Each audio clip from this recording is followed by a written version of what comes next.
Hello, everybody. My name is Becky Sandoval Young, and I am here with my colleague who will introduce herself in just a minute. And today we are going to talk to you about the job and internship process.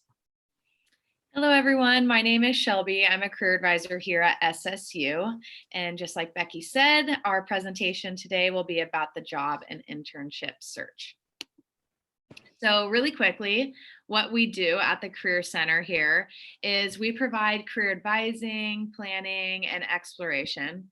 We also help with resume and cover letter development. We do a lot of interview prep if you need that at all. We do grad school exploration. We do a lot of workshops. We also host career and job fairs, so please be on the lookout for those. They happen in the fall and the spring. And we also support our students and alumni with finding jobs and internships. So we put handshake in bold. So if you don't already have an account or if you don't use it, we highly recommend to start using that. It's part of your tiles on your SSU sign-in. So we are going to start out with a question. So please think about this, but what is your top concern related to the job/internship search process? There's usually a lot. So if you could think about that, but the next slide, we will talk about the common ones. So a lot of the time, people will have difficulties because they don't have a very clear direction of where they want to start their job search process. And sometimes they have a too limited direction. So they're not thinking creatively, right? They're not going outside and networking. They're just looking at online platforms. Another one is the application black hole. So they're applying, mass applying, right? But they haven't heard back from anyone. So that can get a lot of students and alumni in a slump where they feel discouraged, and sometimes it'll stop their process for a little bit.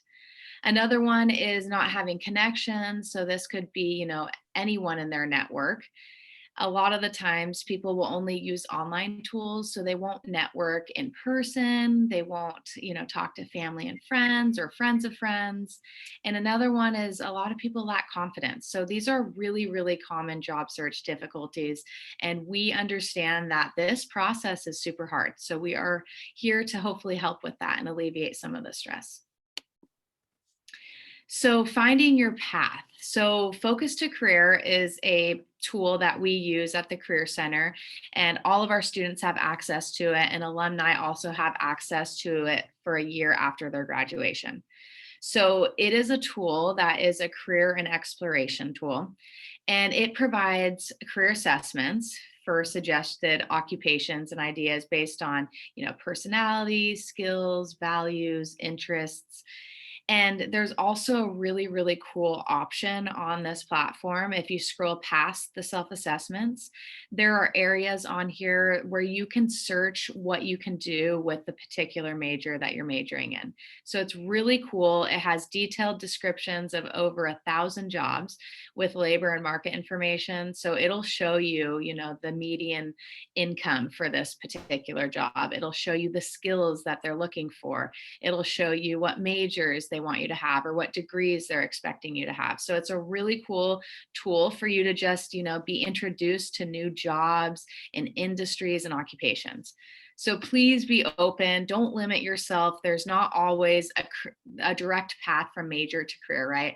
Personally, I, majored in business, and look at me now. I'm helping students and alumni. So please be open-minded.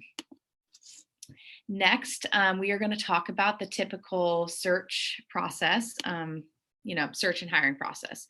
So step one is you're going to apply with your resume and your cover letter and any other requested application materials. And step two is usually, an HR recruiter or a hiring manager will review your resume and application, and they'll filter through them. Or they will use an applicant tracking system that will review your resume. If threshold is met, then HR will review it after that. Step three is where candidates are identified for an interview. Step 3A is, it's either a phone or a Zoom interview, and usually this is when candidates are eliminated. Step 4 is usually, they're going to have in-person interviews, and sometimes they're going to even have multiple.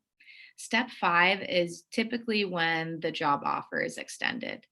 And step 6 is whether you accept or decline, or you can negotiate your salary, which is very, very important. And we also can help you feel prepared and confident regarding that as well. If you want to skip steps 1 and 2, we highly recommend that you attend one of our career or job fairs. It'll be super helpful for you, and you'll get to skip some steps on this process. So preparing your application, that will be Becky talking to you about this. All right, everybody. So we're going to talk a little bit about the application and what actually you need to submitted. We're going to go over some high level things today, but there is more content in some of our other recorded workshops. So if you're sitting here thinking, I wish I had some more information, just pop over to our other recorded workshops. All right, if you can click for me, Shelby. All right, so one of the first things that you need to do to submit an application is have a resume. Again, some high level things that we would want you to do is we want you to make it catch their eye and we make it easily digestible. And so there's a lot of key things that you can do to navigate that that we go over in our advanced resume workshop. Talks about strategies to make it easy and catch eye approachable. We also want you to package your experience. So you can see in this experience category here, there's no reason you can't have 2 experience categories. So if you're applying to a nonprofit job, right, you can talk about nonprofit work and possibly other work experience you've had. You can bring in classroom experience. So thinking about ways you can lump your experiences together to better share who you are. We want you to focus on the results of the work. So we don't want you to just on these bullet points here list things you've done, like be a cashier or file paperwork, but what really was the impact of your work? And we'll talk a little bit about that later. And then it's very important to tailor your resume for every job that you complete, especially like Shelby was saying, there's those applicant tracking systems out there, and those review every resume and it's looking for the keywords highlighted by the company. And if you don't have them in your resume, you're going to get passed over right away. And so you want to make sure that you are tailoring your resume to match the job description. So again, first impression, make it skimmable, easy layouts, easy fonts to read. My personal favorite font is Georgia. I think actually this resume is in Georgia. It's super easy to read, clear spacing. Balanced white space. This resume is a really good example of balanced white spaces. There's stuff on both sides of the page. It's not leaning one way or the other. And it's super easy to read. You want your resume to be able to be read in 7 seconds. And so again, clear bullet points and super skimmable. And then again, the bullet point statement should not be too long, although clear. And then proofread your resume. You definitely don't want any grammar errors. So the next component that you're going to do is write a cover letter. Now, not all application packages request a cover letter, but we still recommend you submit one. And again, we recommend that it's highly tailored to the job that you're applying for. I have seen recently, instead of a cover letter, companies will ask for a statement of interest. And I think that really what they're getting at when they're asking for a statement of interest is a non-generic cover letter without the formality at the top. But really some of these same components at the bottom, and we'll talk about those in a second. So the top, that step 1 should match your resume. Exactly how you have your name on your resume should be how you have your name here. Just picture somebody putting out 50 resumes, walking down the hallway, someone tripping, all the resumes go over. You want them to be able to easily match your cover letter back to your resume. And so you want that to just look cohesive. You have put the date and year that you apply at the top of your resume, and then you put in this formal address component that is exactly to the company that you're sending to. So this is what makes it a formal letter. You probably learned about this in like the second or third grade and haven't used it since then. But this is where those key skills, those your elementary school teachers taught you about go. And then you're gonna put dear and then a specific name if possible. So if you know who the recruiter is or the hiring manager, you're gonna put that name. If you don't know, you're gonna get as specific as possible. You will do not write to whom it may concern. That is the first step. That is clear that you just copied and pasted and use the same cover letter for everybody. So you're going to change it to job title and hiring committee or job title and search committee, so that it is as tailored as possible. And then there's 3 paragraphs. The first paragraph is why you picked that job. Why are you interested? What skills are you going to learn there? What skills do you have that can apply there? Why that company, right? I think it's really important that we note here, we don't want you to say because I need to have an internship or because I want money. That's clear. That's why people apply for jobs, right? It's for those spaces. And so it's really why that particular one and not why you're doing a search. Part 4 is why you. Why should they hire you over the person next to you? And this is a chance for you really to expand upon your resume. I often say a cover letter is like, a cover letter and resume is kind of like when you're reading an online recipe. And the recipe is like the resume, clear, fast points, information. But your cover letter is like a blog, right? It's that part in there where Susie talks about how she really loves blueberry muffins. And she really likes them because on Sunday she goes and picks blueberries or whatever her story is, right? That same is true here. This is the place that you get to share your story. Why would you share your that recipe? What is it about you that would make somebody interested? So you get to explain, you've had a passion for this forever. You really have learned about this, or you're really skilled in this area. The last time you did a job similar to this, these were the metrics that you were able to provide to that organization. It gives you a chance to expand upon your resume and make it a little bit more personal. The last part is super easy to close that out.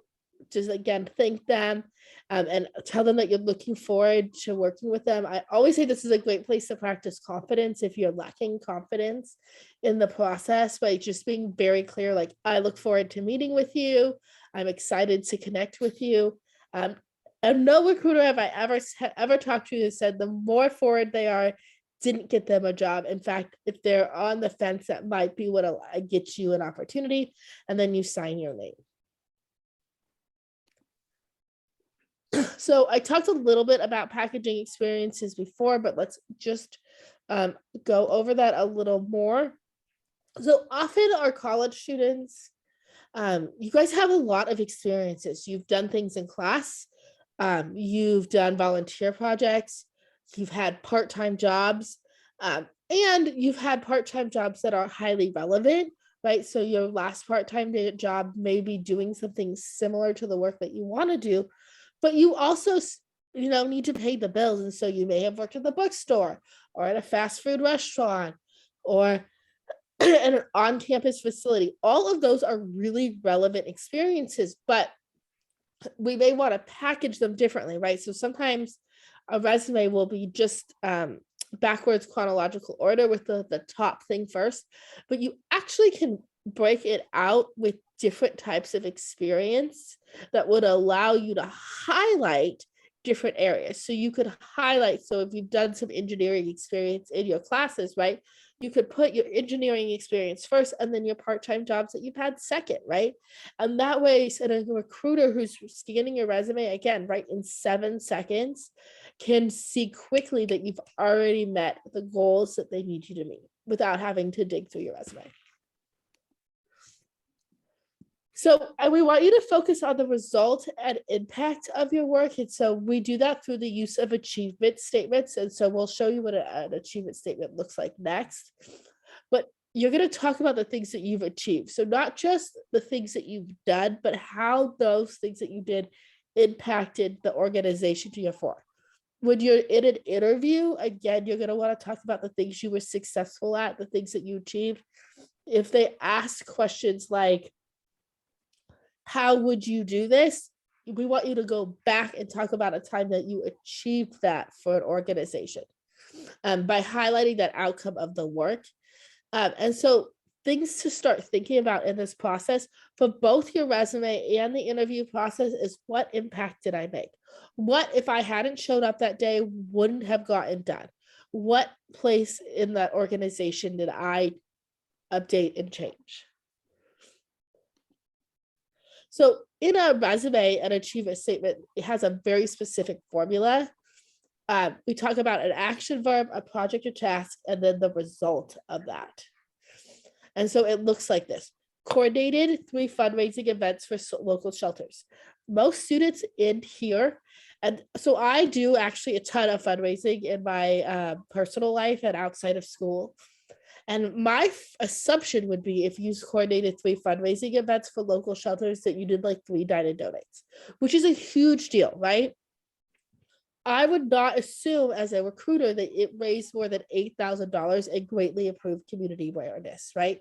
And so this is why focusing on the results you make is really clear, because everybody comes with assumptions, and this helps clarify and expand just how awesome you are. Develop an implemented social media outreach plan resulting in 500 followers over a semester. That's a huge number of followers for some organizations, and so sharing that. Other ways you can share that is increase it by 50%. Using percentages in a space, but also very clear to talk about the number or the percentage and the time in which that happened. Organize educational social programs to develop a cohesive community of 60 residents.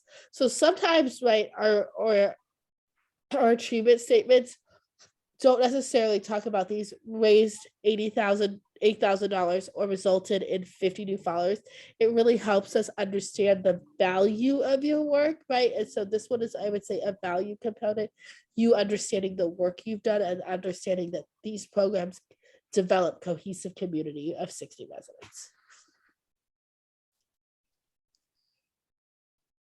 Am I doing this one? Okay. Sorry, everybody. So the other thing that is really important is that you research the company. You want to make sure that the work that you're providing in your resume, in your cover letters, is highly relevant to the types of things that they're talking about. Sonoma State's a really great example. We really value diversity, equity, and inclusion, and I have sat on a ton of search committees. And if somebody doesn't talk about that in their resume or cover letter, they're not coming for an interview, right? And so we want to make sure that you're doing the same thing and looking for the values of the organization so that you can implement that in the spaces, right? And you also want to look for people who you might know who can connect you and talk about experiences and connections as well as your experience here. And there are lots of places you can find this. Glassdoor is a website that talks about company culture, like employees can go in and write an information on that. Handshake is great because you can see the organization, you can connect directly to recruiters and employers, but students who've worked with those organizations across the country can go in and review their experience and you can see them. LinkedIn is like Facebook. Sorry, that makes me sound old. So maybe it's like TikTok for job searching and professional spaces, as well as a good Google search will get you tons of information. So we really want you, I've talked a lot about this already, but we really want you to tailor your application. You can have a phenomenal resume that totally matches the job description, but if you don't use the wording that an employer has, you're not going to get picked up. And so a really good example is, if you have been working as a peer mentor and you've had students, but you're applying to a nonprofit and their language is clients, just switching the word students to clients is more likely to get you an interview because you're using the language of the employer, right? And so we want you to tailor We want you to go through that job description. When I do a resume, I print it out, I highlight it. What words do I see most often? What phrases am I seeing? Are they talking about over and over again case management? Are they talking about marketing? Are they talking about sales, right? So if they've talked about it multiple times, you can put it in your resume and your cover letter multiple ways. You're going to want to make it an obvious fit. So sometimes just adjusting a few words can totally change your resume for a recruiter. And then we want you to use keywords and not buzzwords. And I know that this is like kind of confusing. You're like, what's the difference? And keywords, again, is pulling out those content from the cover letter and resume versus using industry buzzwords that really may mean something, but may not, right? And so it's specifying that space. So this is thoughts again to tailor that job application. What have you done? What has the job requiring you to do? And then focusing on that middle component. And again, right, changing words, changing spaces. If they use the word manage a lot on their resume, but you've talked about coordinated, those are easy words to go back and adjust and change to specifically match that resume.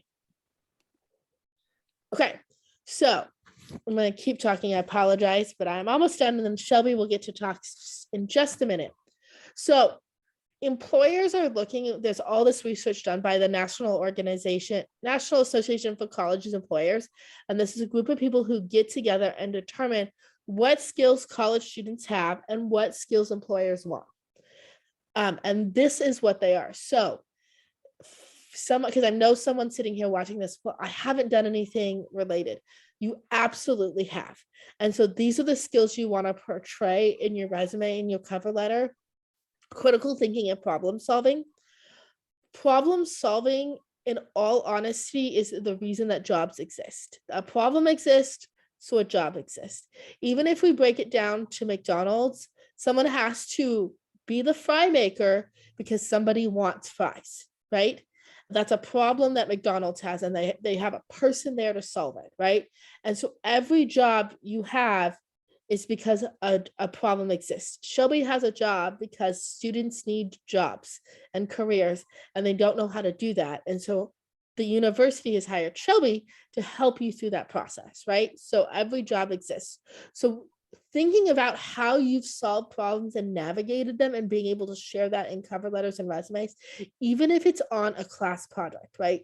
Even as a teamwork, even as a team project, if you've provided the solution, that's key. Oral and written communication, I think that goes without saying. You're going to switch essays for emails. Your boss is going to ask you how things are going. So being able to share, have you done that? Teamwork and collaboration. There are days that I see Shelby and weeks that I see Shelby more than I see my family. And that is because we spend 40 hours separated by a very thin wall, or even in a virtual component, we're interacting in projects. And so they want to know that you're going to be able to get along with them. You're going to collaborate. Nobody wants to work with somebody that's hard to work with. Digital technology, the great news is we have all lived in Zoom land for several years. We've all adapted highly to digital technology, but this is not asking you to program or be able to code. It's asking you, can you adapt to new technology? I think I touched like probably 15 different types of technology or software daily, and that's really common in a job. And so being able to understand those different softwares.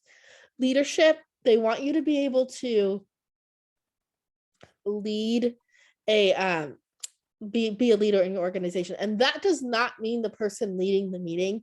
That means knowing when to listen, knowing when to that your idea is strong and sharing your idea, and knowing when somebody else has a better idea and going with their idea, right? And so that's really leadership, is being able to let the best person speak in the room.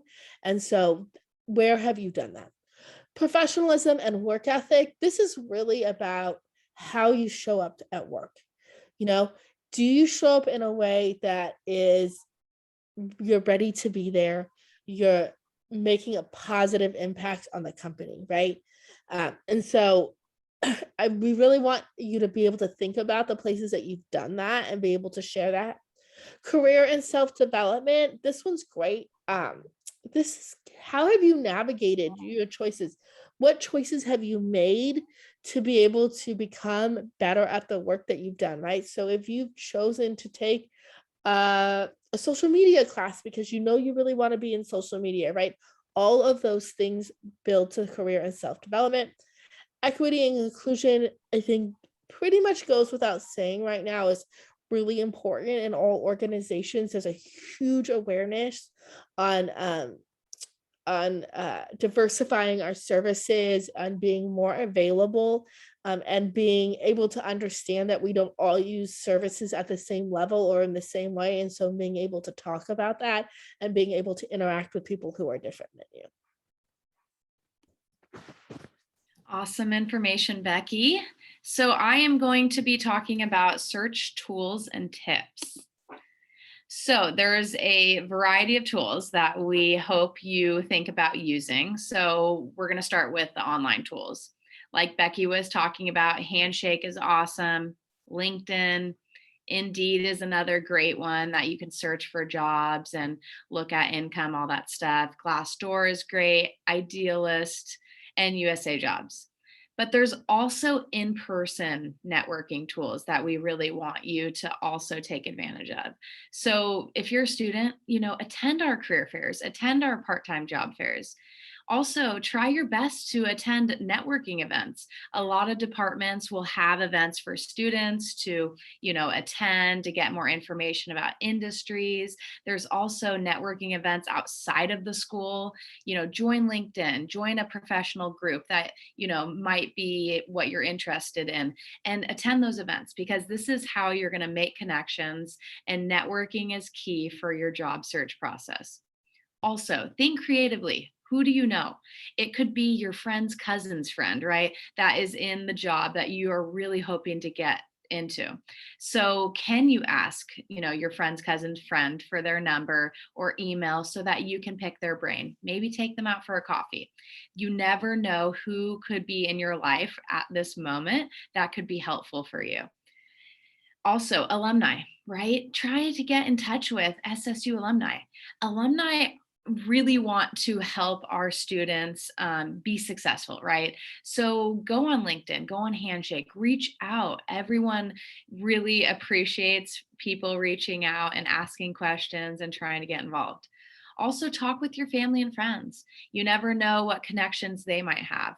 And also, faculty is huge, right? Connect with them on professional networking sites. Ask them if you can stay in touch with them once you graduate, and ask them if they have any connections to the industry that you're looking to apply for. So work smarter, not harder. You can set up job alerts on probably most job search sites. This is huge. So you can set up job alerts for industries, for keywords. Say you're looking for an advisor role. They'll email you, they'll text you when advising positions open up. So this is really important, because a lot of the time people don't have, 24 hours to keep scrolling through job search websites. So if you set up these alerts, you're working smarter, not harder, right? Also, leverage LinkedIn to search for alumni and consider informational interviews. So like I was talking about in the last slide, look for alumni on these professional networking sites. You could literally just type in Sonoma State University alumni. And you can also type in other keywords too. Say you're trying to go in the finance industry, type that in as well. And if you find someone who, say you're interested in talking with, you can always reach out to them and ask for an informational interview. And this could be less formal. You don't have to word it like that. You can just say, hey, do you mind if I pick your brain? I'd love to, meet over Zoom or take you out for a coffee. This can open up so many doors for you. Also, we highly recommend using a spreadsheet to keep track of applications that you've submitted or applications that you're hoping to submit, any to-do list items, stuff like that, and also postings. So if you don't already have a template for this, please visit us for that template, or you can email us and we can send that over as well. So when to apply.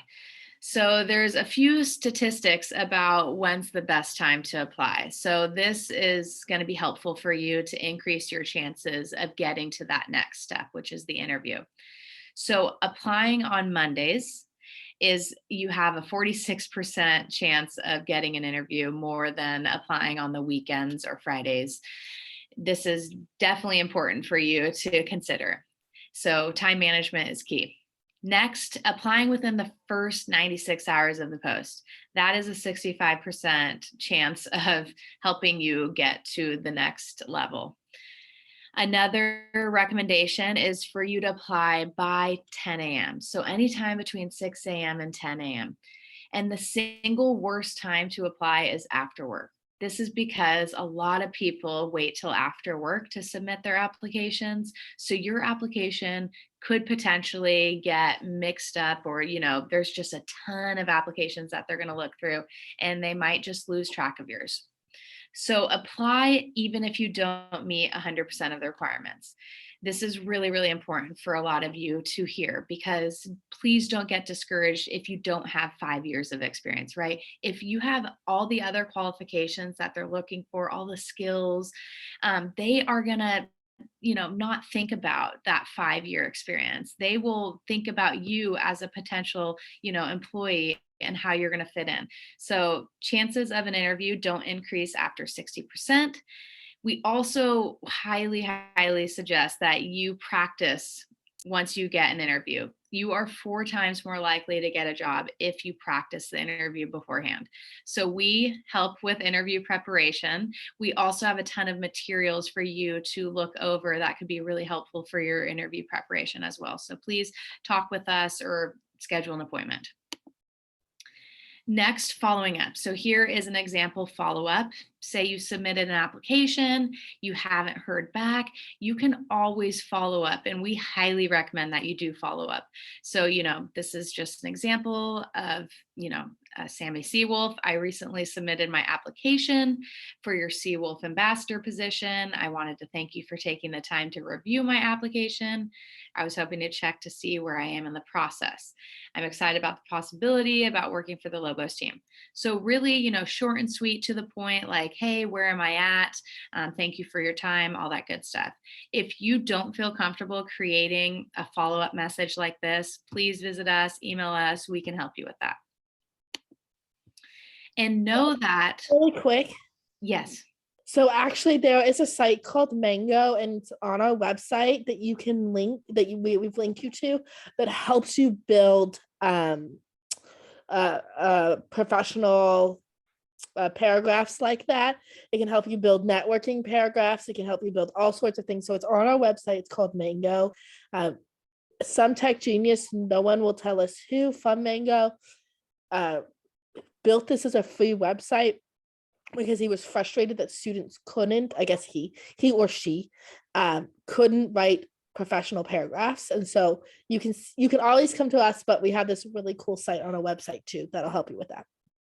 Awesome. Where can they find that, Becky? What tab?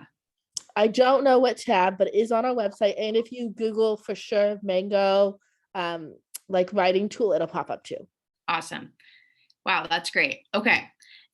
So use that tool if possible, and also know that searching for a job can be, a full-time job. It's really time consuming.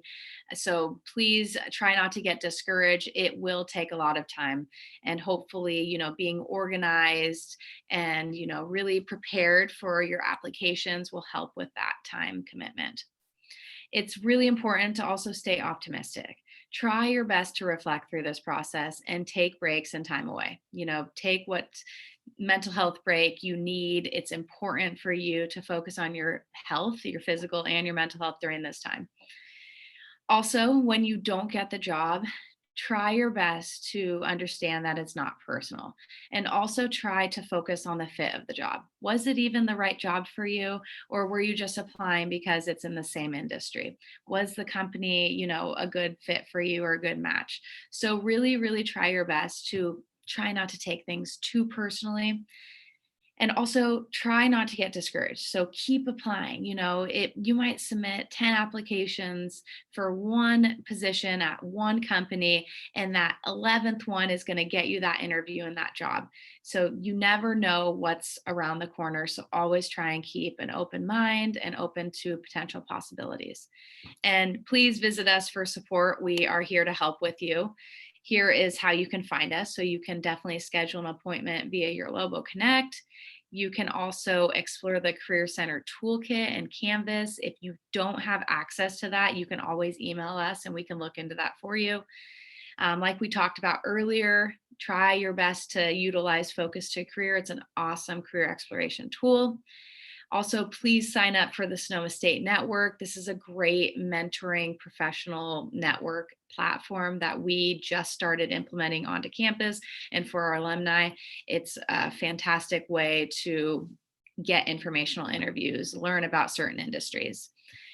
Next, please visit our website, career.sonoma.edu. Just like Becky was talking about, there's a ton of resources on there that can be really helpful throughout this process.